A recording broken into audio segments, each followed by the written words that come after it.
in some respects, I'd quite look to the government to kind of say, okay, well, let's do something really radical. Why don't you move Channel 4 completely out of London? You know, why don't, yes, retain, and, you know, the ads and so on, retain a great London office, but you could actually, it'd be quite a statement to say, actually, we're the only broadcaster that's based out of London. When it comes to representing the rest of the country, I think that's a really important thing. You know, if you were kind of around in the late 1990s, I come from an ITV background originally, you know, and, you know, you look at the great shows that were made by Granada and by Tyne Tees and by, you know, kind of Central and so on, and it was generally representative. And I suspect we had, you know, better portrayal and representation in some respects then than we do now. And I think there's a sense at the moment that that tide went out, but is now coming back in because Channel 4 are actually pushing against this agenda. And I think it'd be a great shame if we lost it again.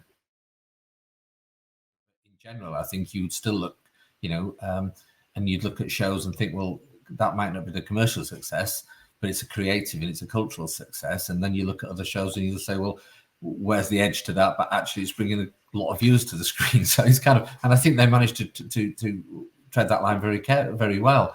And I think the critical thing about that is that if you're dealing with, you know, 300 independent production companies, you by its nature are going to get far more diversity of kind of ideas and thought than you ever will be by trying to kind of drag it down to, you know, 20 or 30 people, or even kind of pulling the whole thing in-house.